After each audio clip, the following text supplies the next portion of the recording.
this is Dylan Moore with iReadIt coming back to you with some more fluoride. I'm here to tell you how amazing it is for your teeth, and it is the most wonderful medicine modern man has ever thought to stick in his water supply. Not really.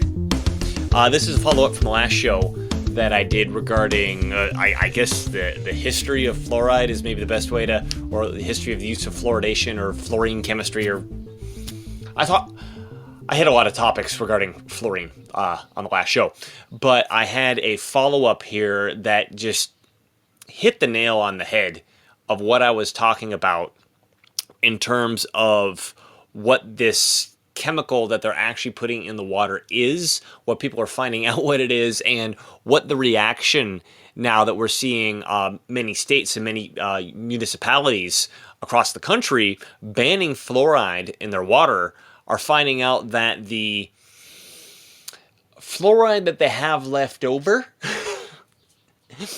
I guess the local environmental agencies are coming down on them like a hammer because they now have a bunch of chemical waste that they have to dispose of properly. Let's jump right into it. So this is an article from ICWA, which is Informed Choice Washington, by Gerald Braude, I don't know how he pronounces his last name, and Informed Choice Washington. There's a bunch of articles in here, and the last one here is what to do with fluoride waste in Washington. So I'm going to click on that and come down here. So last week in Linden, which is this tiny, basically cow farm touching the Canadian border up north in Washington. Last week in Linden, the only town in Whatcom County that adds fluoride to its drinking water, the city council again voted to end the practice. Back in May 2024, the city council had already vetoed to end this practice, or had already voted to end this practice, but in July 2024, the mayor vetoed the decision, just like what happened in Miami a few days ago. At the council meeting last week, 5 members, I'm not going to bother with their names, voted to end the practice. State law says a mayor's veto may be overridden by the vote of a majority of all council members plus one more vote. The mayor cannot veto the council's latest decision. Good for them. But now Linden will be facing the same dilemma as in Utah, when last month it became the first state to ban water fluoridation.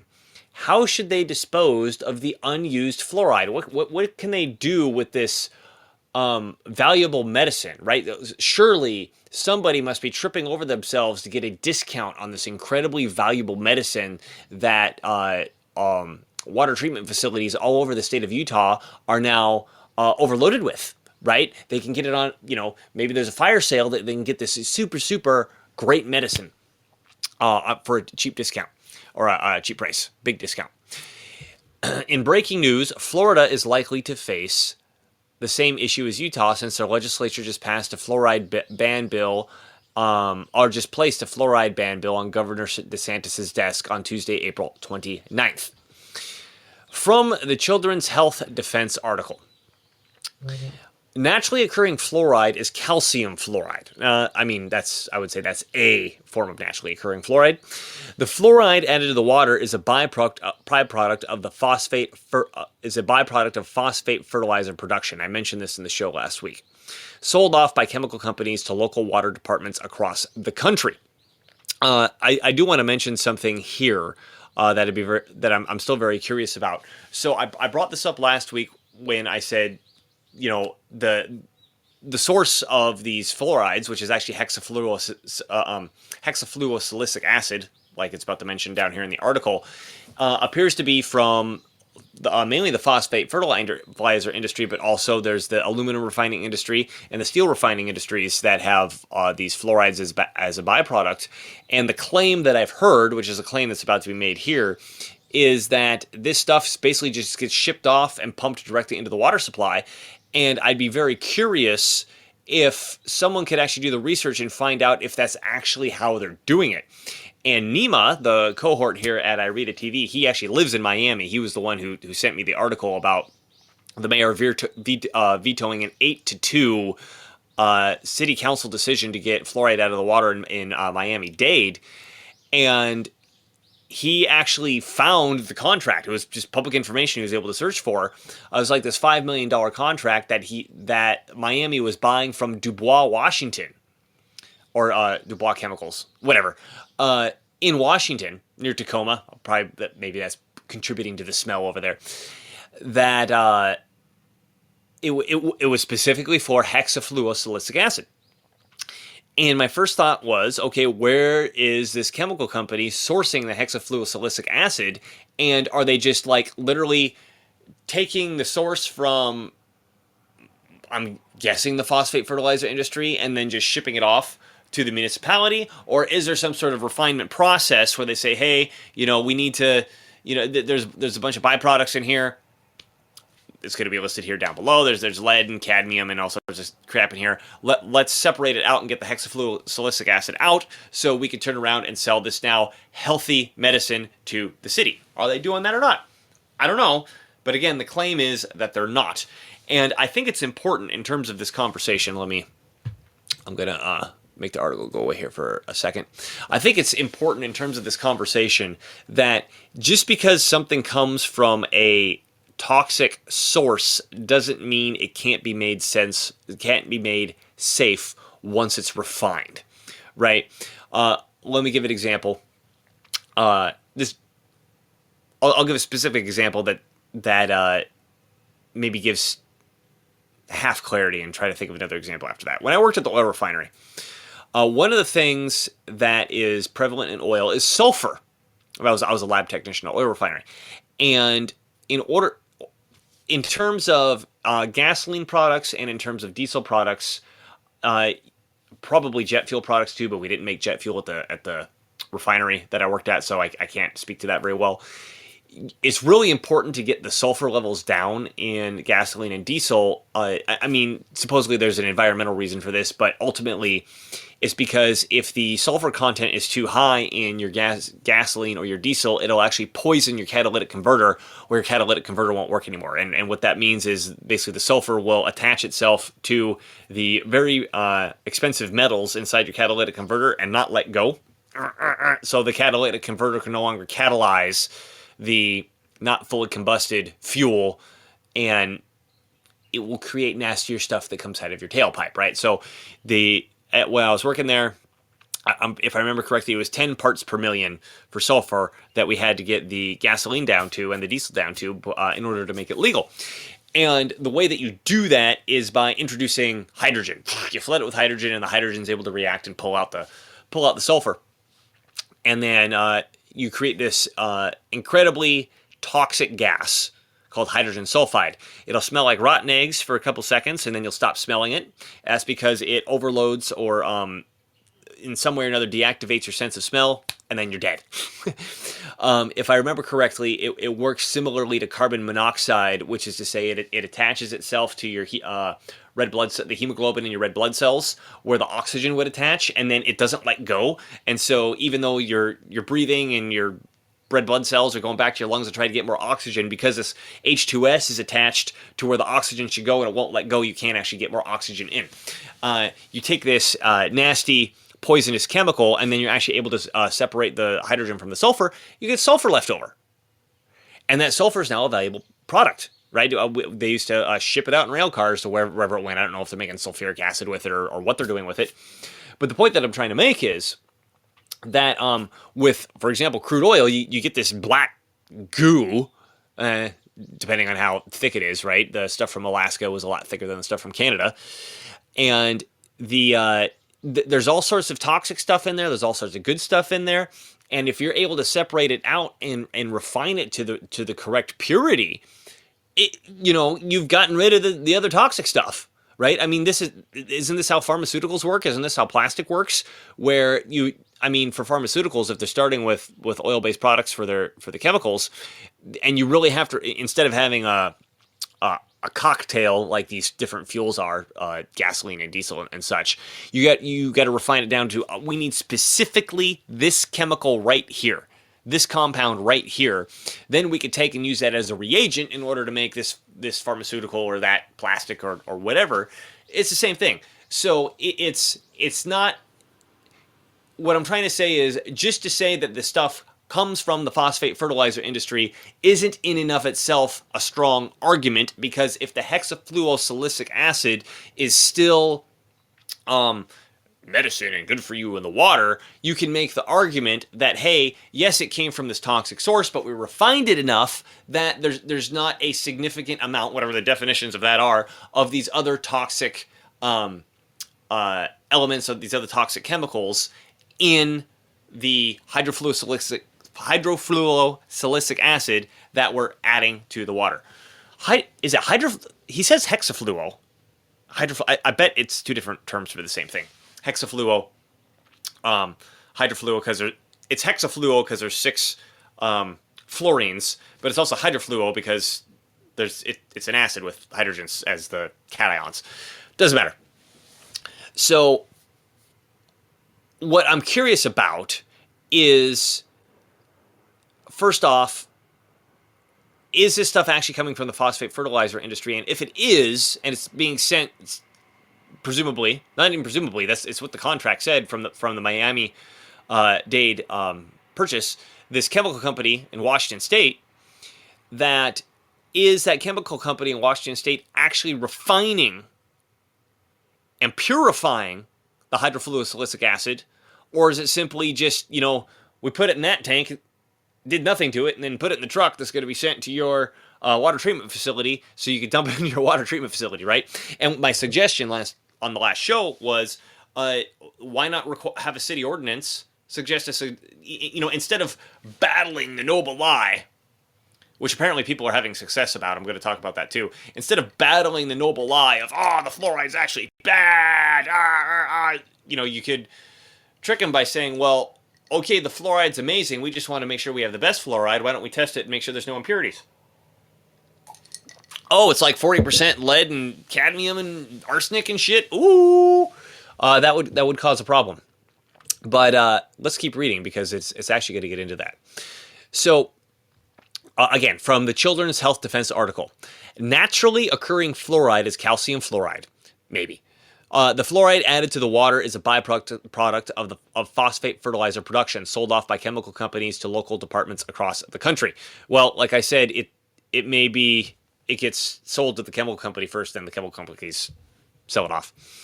The byproduct comes in the form of hydrofluorosilicic acid, which is used by most of the water utilities that fluoridate their water.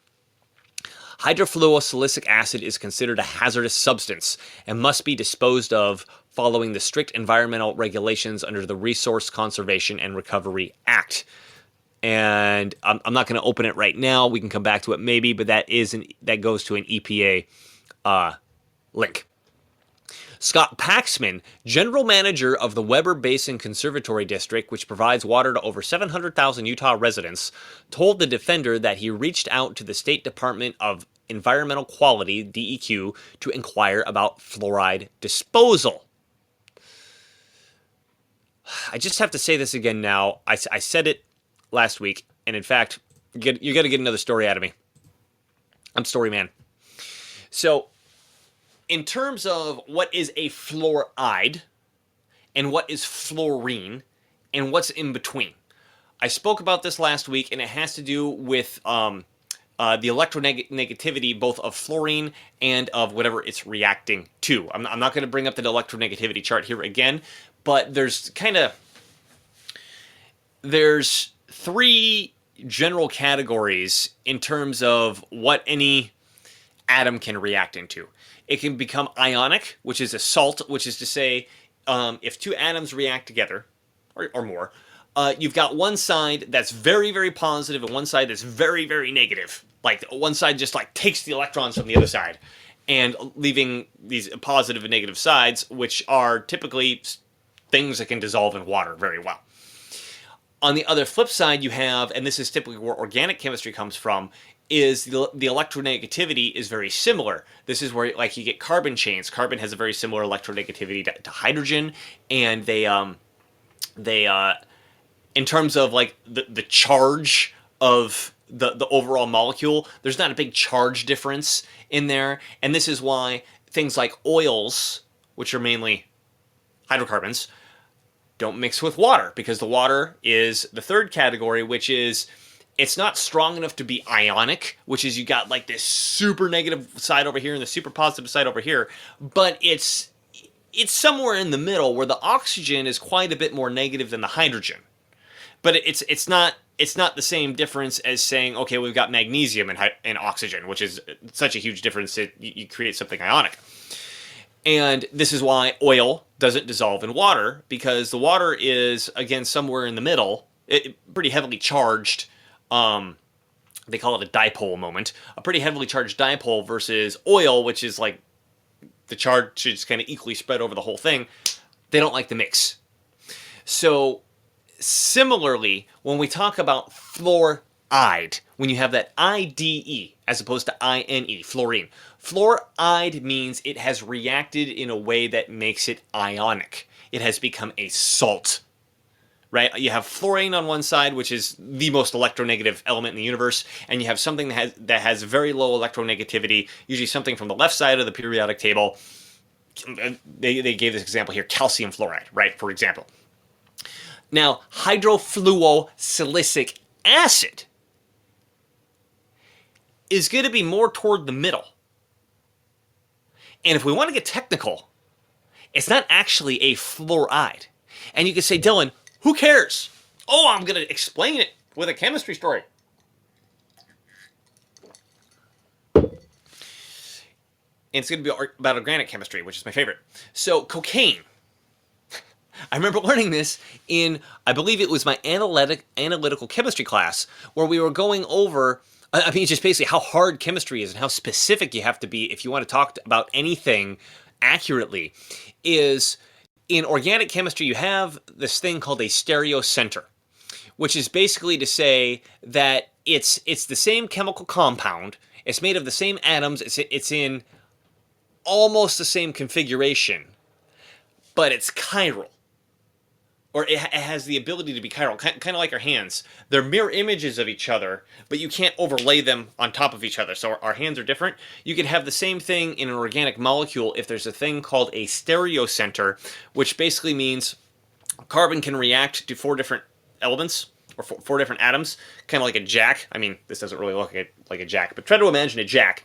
If this atom and this, if all 4 atoms are different, or if all 4 branches are different, you have a stereocenter, and if you were to take one branch and switch it with another, the molecule now becomes chiral, and you would not be able to overlay them on top of each other. And particularly in terms of biology, form is everything.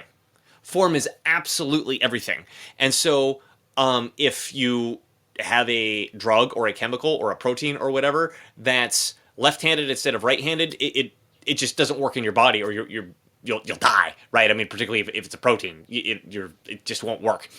So our chemistry professor was actually telling us a story that I think this is back in the 70s. There was some smart lawyer defending a guy against a cocaine charge. I don't know if using it or selling it or whatever. And the lawyer recognized the fact that cocaine has a stereocenter, and that because cocaine is chiral, there's a left-handed cocaine and a right-handed cocaine, and that the coca leaf only makes one hand, and our bodies only react to the one hand. He goes into the court and says, hey, wait a minute, judge. Hey, wait a minute, Your Honor, or jury, or whatever. When you say cocaine, it is not clear which one you're referring to.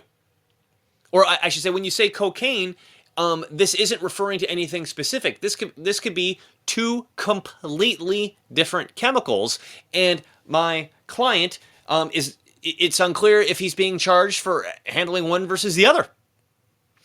And if I remember correctly, like the guy won the case, because it's like, oh, okay, so we weren't clear enough with what the chemical is because there's 2 different chemicals. And so after that, regulations and stuff started getting a little smarter, saying, hey, we need to clearly define, is it the left-handed or right-handed chemical if there's a left or right hand, otherwise we can run into the same trap. Now, I tell you that story because if we're going to talk about fluorides versus hydrofluosilicic acid, which isn't technically a fluoride, do you see where a bureaucracy could start playing games with you on this? Let's keep reading. So the Scott Paxman calls the DEQ, the Department of Environmental Quality of Utah, to inquire about fluoride disposal. DEQ told Paxman that once the May 7 deadline to end fluoridation in Utah kicks in, any water districts that still have fluoride in their facilities will be subject to regulation as generators of hazardous waste. Another link to a EPA article here, requiring them to follow an expensive and time-consuming set of regulatory requirements to get rid of their hydrofluorosilicic acid. This is what I said last week. This stuff's toxic.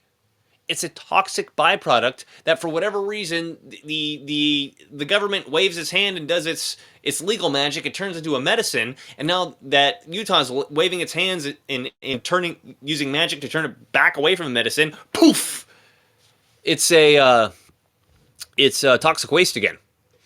Paxman said that he was outraged that his water conservancy district would be classified as a hazardous waste generator. We aren't hazardous waste generators, he said. We are just middlemen.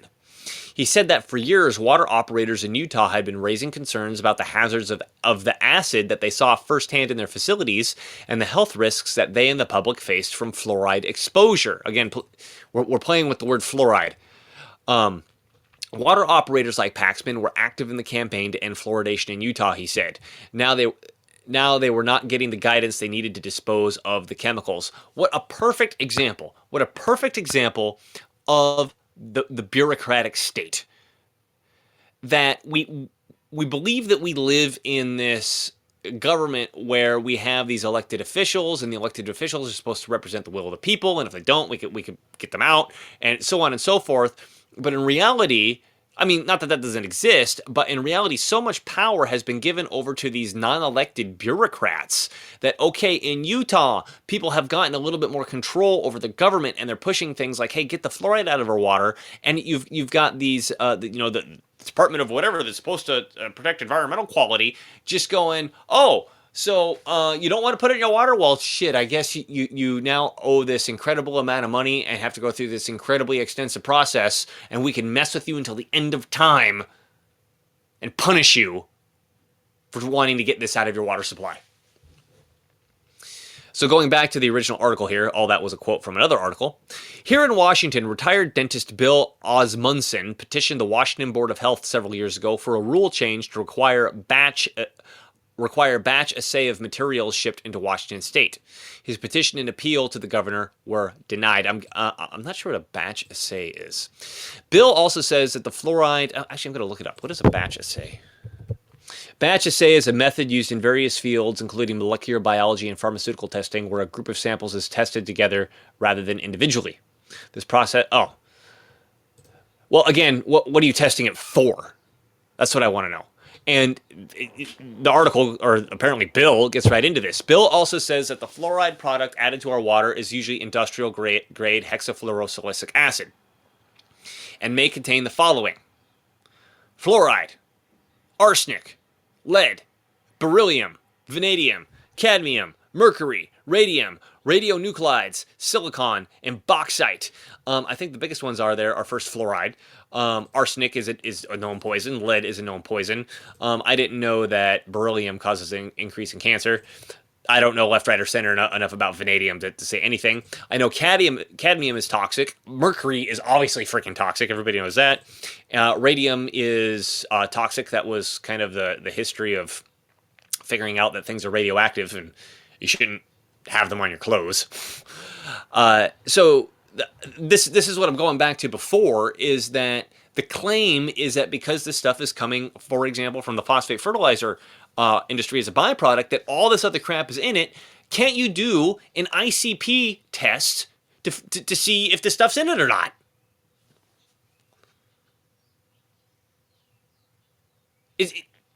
Just pass a fucking ordinance that says, okay, for all the fluoride that comes to bed in our water, we need to make sure that it's only the best fluoride and it's the purest quality. Because is this stuff in there? I don't know. We know that bauxite, blah, blah, blah, blah, about bauxite. I don't care. Okay, so Bill goes on. However, without batch analysis, we don't know what's in the product. So I guess Bill that's what he's asking for, is what I suggested last week, is why don't we test what's going on in here? I contacted the National Sanitation Foundation, a private corporation, and asked why the product is permitted by the National Sanitation Foundation because the chemical could not be added to the water if it contained more than 10% of the EPA's maximum contaminant level, MCL. He notes that MCL for fluoride is 4 milligrams per liter, and 10% would be 0.04 milligrams per liter. Community water fluoridation is managed to be around 0.7 milligrams per liter. The National Sanitation Foundation responded that fluoride is the product, not a contaminant in the product, and thus not under the 10% guidance. Again, this is the stupid legal magic. Right? We passed a law, now it's medicine. Bill says, if I asked if the fluoride were called a different name, such as arsenic slurry, would NCF permit the hexafluorosilicic acid? The NCF did not respond. Now, this is where, I mean, first off, I think Bill's barking up the wrong tree. If Bill lives in Bellevue, I think that's what it said, which is across Lake Washington from Seattle, it's kind of like the, take Seattle and make it Republican, and you got Bellevue. There ain't no tweakers in Bellevue. You go there, it's clean, it's pretty, it's nice. And from what I understand, if a tweaker shows up in Bellevue, the cops stick him on a bus and send him over to like Seattle. Good for them. But if I were Bill, I would actually go to the Bellevue City Council and try the same thing. Instead of, if the governor's gonna veto your ass and the state board of health is looks down their nose at you, maybe you could get the city of Bellevue to require some testing. Again, I would recommend ICP, induced coupling plasma, at this point. And if the city of Bellevue were to do it and they were to find the testing, then you take that to the board of health. You now have a much different conversation to have with them. Much, much different conversation to have with them. And if the city of Bellevue won't do it, well, it's too late for Linden now. Linden just said that it won't do it. But are there any other cities nearby that are on the cusp where you got some city or county councilmen leaning toward the anti-fluoride measure? Could they possibly, spin the, let's just make sure that our fluoride's good fluoride and test it. And as soon as you get those results, then you know. And also, Bill, I would have played this game, like I said before. If the fluoride were called a different name, such as arsenic slurry, would the NCF permit the hexafluorosilicic acid? Again, hexafluorosilicic acid is not a fluoride because it's not ionic. I mean, the acid itself is ionic between the compound on the one side and the hydrogen on the other side. But within that compound where you've got the silicon connected to all the fluorides, that's not ionic. Or is it because fluorine is so electronegative? That is a good question. I don't believe that it is ionic, but I guess someone who is better at chemistry than me can leave a comment in, or can leave me a comment. Bill adds that when a system shuts the fluoride pump off, the leftover fluoride is a well-known hazardous waste and not legal to put in the rivers, ocean, or land. Bill suggests perhaps returning the waste to the manufacturer, if possible, would be the least costly option. Refusing to take back the excess is a serious gut punch to the manufacturer's reputation, Bill says. Is it? I don't know. Okay, everywhere we turn, people are quoting their personal AI assistant. So we ask Grok 3, can hexafluorosilicic acid be converted into a non-toxic compound? If you're a chemist, let us know in the comments how feasible and cost-effective the Grok answers might be. Okay, so I'll give my comments. So hexafluorosilicic acid, commonly used in water fluoridation, this is the Grok answer, can be converted into non-toxic compounds through chemical reactions, primarily by neutralization or decomposition. Here are the main approaches. Neutralization. Reacting hexafluorosilicic acid with a base such as sodium hydroxide or calcium hydroxide produces fluoride salts and silicates, which are generally less hazardous. For example, you do the reaction and you end up with sodium silicate and sodium fluoride. I would argue that you still have some toxic sodium fluoride, but you probably don't have to handle it with the same gas masks and PPE that you would have to handle the hexafluorosilicic acid with. There's also thermal decomposition.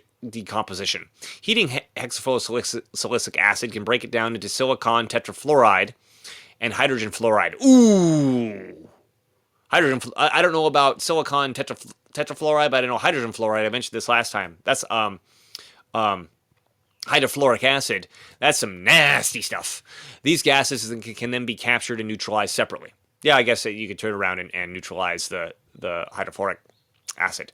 I'm not going to finish reading the whole thing, but at least this first mention that Grok says is you could make a reaction to make this stuff safer, but I don't think that really changes the issue. The issue here isn't whether or not this stuff is or isn't safe. The issue isn't whether or not this stuff is or isn't medicine. The issue is you have Team Illuminati Overlord working through their administrative government, their bureaucratic government, that says you have to do this or else.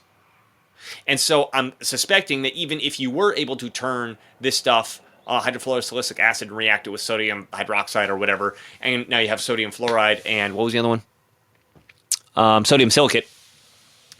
They're still going to bug you that you have all this chemical waste.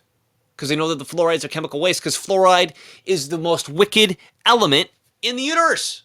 It's the most electronegative element in the universe. It was one of the last elements to be discovered on the periodic table because it was so hard to isolate because it so viciously reacts with everything, including like that they. I told this last week, but the guy who finally isolated it back in 18 whatever, I think late 1800s, he does it with electrolysis with hydrofluoric acid, gets hydrogen on one side and nothing on the other side, finds out that the fluorine is literally reacting with the air. He pulls out the air with a vacuum. He gets hydrogen on one side, nothing on the other side, and figures out that the fluorine is literally reacting with the glass. And he keeps doing tests and figures out that the only thing that the fluorine won't react to is something that fluorine has already reacted to. This is where you get Teflon from. So, fluorides have just been known as toxic forever until suddenly, it's good to put in the water supply because it's good for your teeth because we need to make an atomic bomb. If you don't know what I'm talking to, listen to last week's show. So, sorry the text is small here, but that's how I needed to do it to get it to fit on the screen. So this is another article that was linked to from The Defender. I've never heard of this place. From the Children's Health Defense. The article is called That Fluoride Added to Your Town Water to Prevent Cavities, the EPA Says is a Hazardous Waste, by Brenda Belletti, PhD. Woo, she must be serious. She's got a PhD after her name. Fluoride is supposedly a miracle mineral when added to the water to prevent tooth decay. But it's the byproduct of phosphate fertilizer production, again, here's this claim, and is classified by the EPA as a hazardous waste. That means towns and states that decide to stop fluoridating the water have to find ways and spend big to dispose of the remaining stockpiles. After Utah last month became the first state to ban water fluoridation, local water managers now face a dilemma. How should they dispose of the remaining fluoride? Again, it's not fluoride, it's hydrofluorosilicic acid. Mainstream media, dental associations, and Center for Disease Control, and other proponents of water fluoridation repeatedly state that it's a miracle mineral and fluoride is a naturally occurring mineral. It's not fluoride. But the fluoride added to the town water supplies is far from natural. Naturally occurring fluoride... Okay, oh yeah, we read this in the... This was the part of the article that was in the other article. So, yeah, I'm not gonna go through reading this whole thing because I think it dives in deeper to just what I was already discussing. But it's a fascinating conversation. Maybe fascinating is not the right word. It's a perplexing conversation to look at somebody and have them stare at you straight in the face while they're simultaneously talking out both sides of their mouth saying this fluoride is a miracle medicine, but if you don't add it to the water, we're going to basically treat you as generators of hazardous waste, and now you got all the permitting and regulations and licensing and disposal and all that sort of stuff because you can't dump it in the river, you can't dump it into the ocean, you can't dump it into the lake, you can't dump it on land because it's going to totally poison the area. But as long as you were dumping it into the population's drinking water supply, it was medicine. I mean, how do we live in a world that's so dumb? How do we live in a world that's so dumb? And like I said, this goes back to the fact that we live in this administrative world where, I mean, technically we still have the representative government that has control over, basically what we do with our government, but they've created this independent monster that can retaliate against everybody. And in this case, they say, "Oh, you want to take the fluoride out of your water? That's fine. But now we're going to give you an expense that you can't possibly pay for and a burden that you can't possibly handle in order to get rid of the fluoride that you now don't know what to do with. Oh, we can punish you for not agreeing with us." And, I mean, this isn't the show to dive deep down into systematic politics for, but this starts to get at the heart of the issue. It's less about fluoride or whatever the particular issue is, right? It's much less about fluoride and more about who's controlling the situation. And an example like this is showing that the legislators, I mean, ultimately, the legislators do have control and they're going to get this stuff out, but this is a microcosm of the greater situation where the bureaucracy really has a lot of power to push back against what we might consider the traditional governmental structure, right? And I may need to take back what I said last week, because I said that you can't challenge the noble lie, or let me be more clear. You can challenge the noble lie, but you need to be aware of the fact that the entire media and state apparatus is designed to squash you like a bug if you challenge the noble lie. The noble lie is whatever Team Illuminati overlord and their media, I guess to put it simply, says the way things work are. There's climate change, and the COVID stabbies are actually good for you, and fluoride in the water is a miracle to your miracle of medicine for kids' teeth, and whatever the story is. If you challenge it, and it doesn't matter about your facts, it doesn't matter about your arguments, none of that matters. If you challenge it, you're a quack, you're a charlatan, you just don't know what you're talking about, you're a rube, you're an idiot. The amount of facts that you have on your side don't matter, because you are not speaking from the correct authoritative source. The correct authoritative source is, MIT, or the National Governors Association, or the World Economic Forum, or the Council on Foreign Relations. Those are the authoritative sources, and what they speak, that's true. But because you're not the authoritative source, it's not true, so we'll squash you like a bug if we get in your way. Now, that's still true, but now, I mean, we've got Utah passed a law, Florida's looking at it, municipalities in Washington State are starting to overturn all this fluoride stuff. I'm wondering how much of this has to do with the fact that Robert F. Kennedy came out and recommended that all these places get fluoride out of the water supply. That the noble lie appears to be, at least on this particular issue, the noble lie appears to be effectively getting challenged. So, I mean, I would say that depending on whatever jurisdiction that you're in, or whatever situation that you're in, depending on how left, right, or crazy the people in charge are, if they're open to having the noble lie challenged, I mean, I guess you could push it that way. But if they're, sticking their fingers in their ears and going, la, la, la, la, you're just an idiot, you're a rube, you're a quack, you're a charlatan, you might have to take a different approach. And I think this Bill, whatever his name was, the dentist out of Bellevue, was starting to get at it, which is to say, okay, instead of challenging the noble lie, why don't we go along with the noble lie, so we're not immediately squashed, discounted and squashed as a bug? We move the noble lie aside, we sidestep the noble lie and say, okay, the fluoride's great, it's amazing, we just want to make sure we have the best fluoride possible. Let's just get a test to make sure we're getting a good quality, because we might want to get it from somewhere else if we're not getting good quality here. And if the results come back and it's full of all these, chemicals that were on this list, then you now have actual fodder, here's the source. Here's the information from the sources that you recognize as legitimate, saying that there's a problem here. And now the fight can become between the the elected officials and the bureaucracy that I should say the elected officials that typically would support the bureaucracy, the fight is now between them as opposed to the fight between you and the bureaucracy.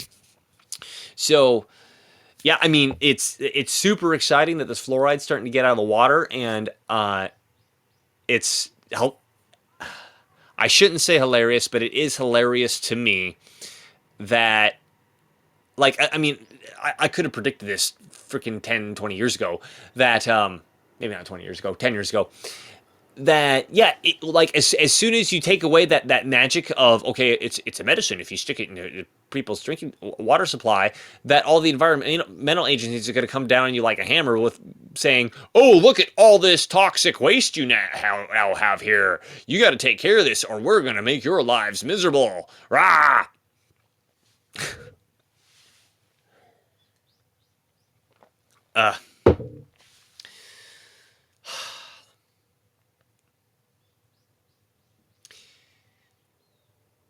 This has been Dylan Moore with iRead TV. If you're enjoying this information on fluoride, then please like, subscribe, comment. I've heard that commenting is now the best way to get bumped up in the YouTube algorithm, so please leave me some comments. And get the fluoride out of your water. And if there's anything that you could take from this, don't smash your face into the wall over the noble lie. Learn how to use the noble lie against itself. Dylan Moore with iRead TV. Check us out at iRead.tv or our YouTube channel, iRead TV.